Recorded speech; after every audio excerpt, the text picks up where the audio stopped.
Tere, head seitsmendikud! Seisan jälle teie ees ja kord nädalas püüan oma videoloenguid teile ka saata. Eelmisel nädalal saite te videoloengu tsitaatsõnade kohta ja tahaksin natuke kommenteerida seda olukorda, et mis juhtuma hakkas. Mul on tunne, et te asute kõigepealt harjutuse kallale, aga tegelikult enne tuleks vaadata teooria video läbi, samamoodi kõik lisamaterjalid, mis ma olen selle tsitaatsõnade kohta teinud ja alles siis harjutuste juurde asuda. Et küsimusi, et mida ma tegema pean, kuidas ma neid tegema pean ja lõputuid kirju, mis ma kõik vastu saatsin teile, et sa ei ole asjast õigesti aru saanud, et püüan nüüd edaspidi lähtuda sellest, et kõigepealt endale teooria selgeks ja siis asun harjutuste juurde. Aga täna räägin ma teile sõnavara rikastamise viisidest. Et meie sõnavara on selline, nagu ta on, aga me ei teadvusta endale seda, et tegelikult me iga päev loome uusi sõnu ja me ei pea kõiki sõnu teadma, vaid me oskame neid ise genereerida. Aga selleks me peame teadma viise, kuidas uusi sõnu keelde saab tuua. Et on 4 sellist põhivaldkonda, kuidas tulevad keelde sõnad. Esimene ja üks tähtsamaid on laenamine, et uusi sõnu saame me laenamise teel, et meie eesti keele sõnavaras ei pea absoluutselt kõik sõnad olemas olema. Me võime võtta neid naabritelt, võime võtta teistest keeltest. Need ongi need tsitaatsõnad ja võõrsõnad. Meie keeles on väga palju võõrsõnu. Et tihtipeale nagu oma sõnaga ei saa nii hästi väljenduda kui võõrsõnaga. Ja tsitaatsõnadest rääkisin eelmine kord. Nii, uusi sõnu saame liitmise teel ja see on võib-olla kõige lihtsam viis, et me teame põhisõnu, traktor, vanker on põhisõnad, aga kui me tahame nagu täpsustada ja valdkonda kitsendada, et siis me täiendsõnaga saame uue sõna moodustada. Lint, traktor, lapsevanker. Me võime siia traktori ette panna veel uusi täiendsõnu, aiatraktor, murutraktor, ma ei teagi, mis traktori liike veel, aga et liitsõnade moodustamine on kõige kergem viis. Et mis sa pead teadma, et liitsõna koosneb iseseisvatest sõnadest, mis on siis kokku liidetud, et mõlemal sõna osal on tähendus olemas. Laps ja vanker, kokku see on lapsevanker.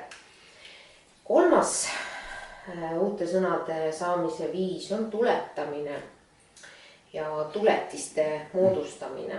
See on juba natukene raskem valdkond, sest sa pead teadma, mis on liitmine ja mis on tuletamine, mis nende vahe on. Kui liitsõnade moodustamisel liitsid sa kokku 2 sõna ja jälgisid siis õigekirja reegleid, mis liitsõnade moodustamisel tekib, siis tuletamise puhul pead sa teadma seda, et tuletis ei ole liitsõna, et ta koosneb sõnast ja liitest, aga liide ei ole sõna, tal ei ole tähendust. Tal on lihtsalt, ta annab mingi tähendusvarjund ja ka tal iseseisvat tähendust ei ole. Nii, mul on siin söökla.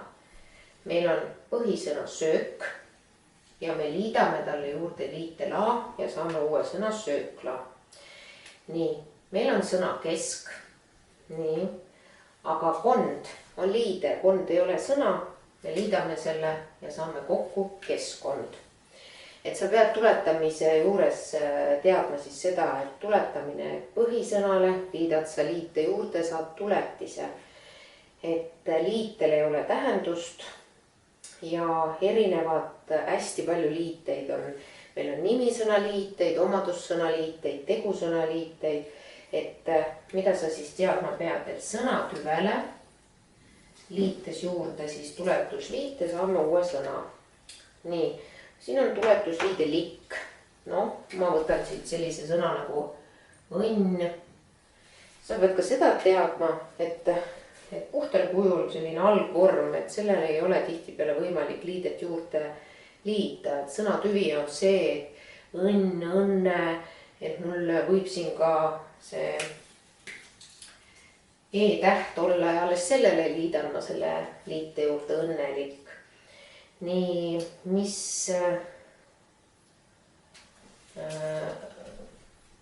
nii, Lane, võtame näiteks Eesti kohanimi.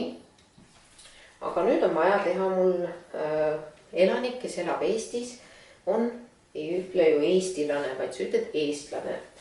Ja seda pead sa ka teadma, et kui sõna on suure tähega, siis kui ma teen tuletusliite abil uue sõna, siis tuletised on kõik väikese tähega. Ja seda sa peaksid ka teadma, et rahvused ongi väikese tähega, et sa sellest sõnast Eesti ei hakkaks nüüd suure tähega tuletist moodustama. nii, no näiteks mul tuleb siin sõna õgima meelde ja võtame siit näiteks selle maa tegevusnime lõppu ära ja õgi, aga see, kes õgib, on ju õgart. Et väikeseid muudatusi ma siin nendes viimastes täishäälikutes pean aeg-ajalt tegema. Aga näiteks kui mul on selline sõna nagu põõsas, siis sellele ma saan ilusti selle liite juurde panna nii, et ma midagi ei muuda. Muudan küll, siit selle S-i võtan maha, põõsastik. Nii, ja siis on terve rida tegusõnaliiteid. Taan, ta, ne, le, see, see. Noh, näiteks kirjutama, paljundama, sarnanema, olesklema,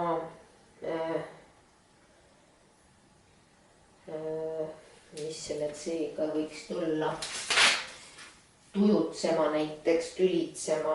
Et selliseid tegusõnaliiteid on hästi palju, et uusi sõnu moodustada.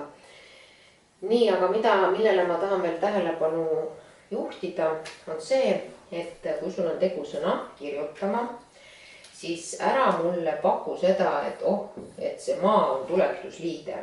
Me oleme õppinud seda. Maa on hoopiski maa tegevusnimi. Tegusõnadel ongi see maa tegevusnimi alati lõpus.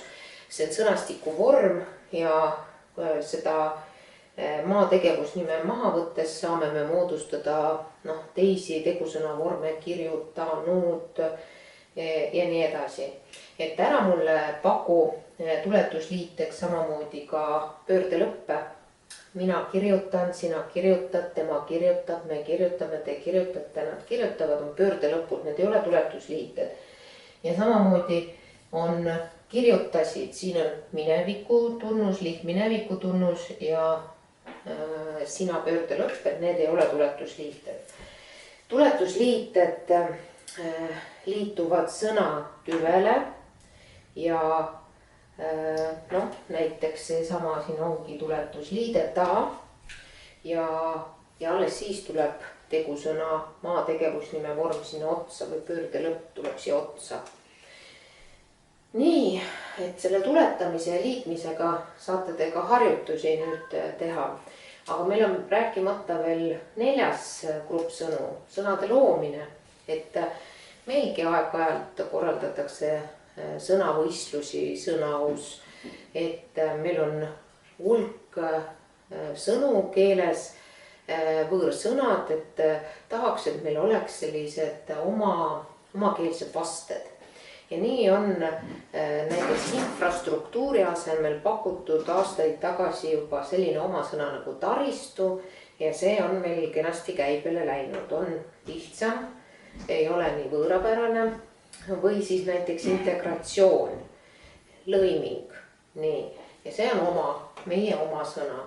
Et aeg-ajalt korraldatakse siis erinevaid sõnavõistlusi, et proovime sellise kantseliitlikele sõnadele leida omakeelsed vasted ja nii edasi. Et nende sõnade loomisega saate te tutvuda näiteks Eesti Keele Instituudi lehel, seal on kohe rubriik uued sõnad, mida inimesed on pakkunud. Näiteks nutitelefon, nuffel ja et friiner ongi friikartul viineritega ja püütakse nagu selliselt lihtsamalt et sõnad oleksid väga lihtsalt arusaadavad, ja lühemad, et friikartul viineritega, ma ütlen kohe friiner ja inimene saabki aru. Aga noh, need on lihtsalt inimeste enda ettepanekud, aga need ei ole ka keelde nii-öelda sulandunud, et seal tehakse ikkagi oma, keeleteadlased teevad ikka oma sellise sõelumise, mida nad üldse nagu kaalumisele võtavad. Nii, ma arvan, et ma lõpetan siin selle teooria osa, et sõnavara saab siis rikastada 4 viisil, kas sõnu laenates, tsitaatsõnad, võõrsõnad tulevad keelde, ise liitsõnu tehes, mitte et sa kogu aeg ise ainult teed, aga need on käibel olevad liitsõnad, siis tuletamise teel saab uusi sõnu ja uute sõnade loomine käibki nii, et sa pakud ise uue tähenduse. Aga teeme siis nii, et enne teooria ja siis praktika, nii et järgmise korrani.